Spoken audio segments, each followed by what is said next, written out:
Welcome to episode 3 of Model Airport Reviews, where today I'll be reviewing 8 more of your model airports. Before we get into started in this video, I would like to announce that Mintz National Airport and Wisconsin Lakeside Airport will be going to the grand finale. Anyway, let's get straight into this video. Here we go.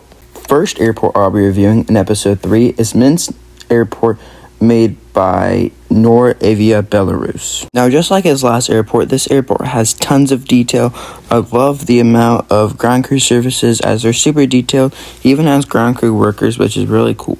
The jet bridges look amazing and his markings look amazing as well. Because this airport is kind of like the same airport, I still think it is super detailed, but there is not much to talk about it because it is so close and similar to the last Minsk National Airport. Because of that, I'm going to move on to the next airport, but I still think that this airport has a great chance of moving to the grand finale, and I think it is super detailed. The second airport I'll be reviewing is Sunnyside Regional Airport, which is located in Edmonton, Canada, made by Antonio's Gaming. Now, all the other airports that he's sent in so far, I believe that this one looks the best, having a bunch of color and detail. His runway looks good, having good markings and a good sense of color. He's added a patch of grass using a green marker, but you could replace that with modeling grass, which will make it look really good. But overall, I do think it still looks good. He's added concrete tiles using a pencil. Some things you could add to your airport are fixing your terminal a little bit by adding some color and making some windows, which will make your airport look really good. Another thing is adding some ground crew services, which will make your airport look really good. Anyway, I think if you use these tips, your airport will look really good. Anyway, let's move on to the third airport in today's episode. The third airport I'll be reviewing in episode 3 is Palm Wave International Airport, located in Southern California, made by Digital Mirage. Now, in my opinion, this airport is very detailed, as the runway markings look very good. I really like how he's painted the runway a different color than the taxiway, which makes it stand out very good. In the back, we can also see he's made a homemade ATC tower, which looks really good. And I also really like this sign as well. Now, what's the most detailed in my opinion is this photo, as the terminal looks really good. He's made his own custom lights, which are also really nice as well. It looks like he's made paper jetways, and the taxi lines and rubber tire marks look amazing. The only 2 tips I would give you are maybe adding some modeling grass with some palm trees, which will make the Palm Wave setting much better. You can also maybe add some more ground crew services, which I've seen you've added some here from littlemodelairport.com and Gemini Jets. Overall, I still think your airport has a chance at making the grand finale, and if you use these tips, it will make your airport look much better. Anyway, let's move on to the fourth airport in episode 3. The fourth airport I'll be reviewing is Lac International Airport, located in Canada, made by Antonio's Gaming. Now, even though he bought this, I still have a couple tips for you that will make your airport look really good. Before that, I really like how you've added so many more different types of Darren models, which makes it look really good. You also have tons of cars and tons of detail all around the airport. Now, some tips I have for you are maybe adding some of your own real modeling grass on those grass pastures, which will make it look really good. Another tip is making your terminal more depth, and maybe you can actually add a real terminal, like maybe 3D printing one, or maybe even just making one out of paper, which will make it look really good.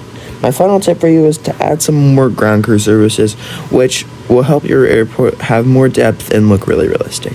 If you use these tips, I think your airport will look really good instead of just a blank mat. Anyway, thanks for entering your airport, and let's move on to the 5th one in today's episode.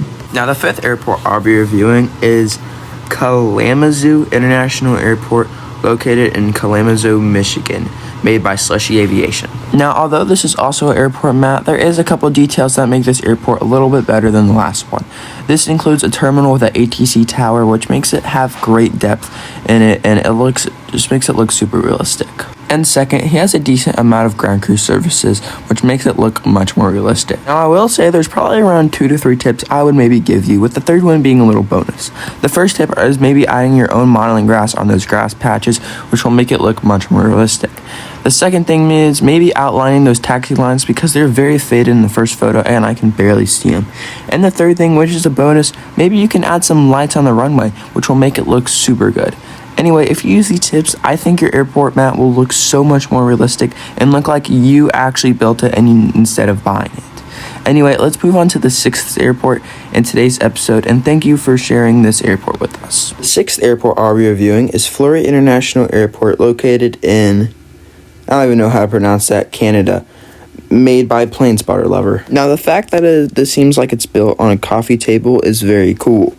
The first thing I noticed is he used at-home materials like tape, crayons, markers, and glue. He has a good variety of Canadian airliners, which really makes this airport feel more Canadian for sure. I can also tell from this photo he's bought the playsets, which is a great way to get some ground crew services as it's built in the playset. Because of that, my only tips for you are probably adding some modeling grass, which will make it look really good.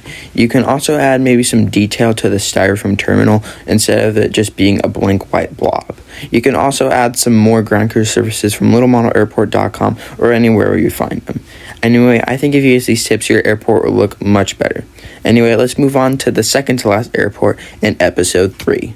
The second to last airport I'll be reviewing is Blue Ridge Airport, located in Utah, made by Atticus Builds. Now, something very interesting about this airport is that this runway is 11 feet long. Yes, you heard me right, 11 feet long. And that is very cool.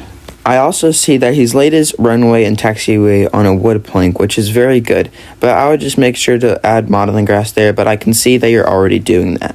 We can also see here that there's tons of stands near the terminal, and this is really cool. And in this photo, we can see a whole interior of a terminal, which seems that it's still under construction, but I can definitely see the potential.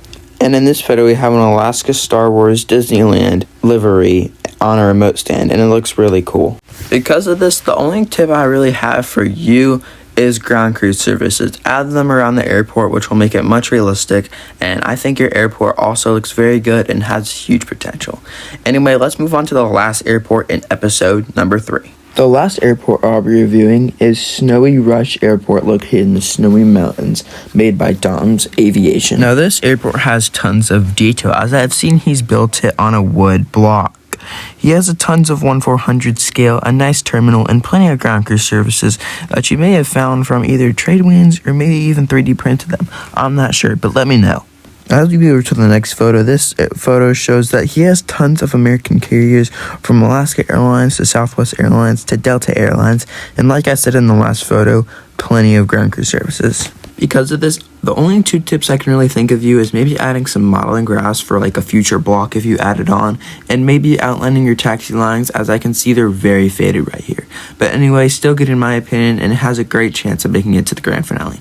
Which brings us to the end where, go over to my post page and vote which 2 airports should go to the grand finale.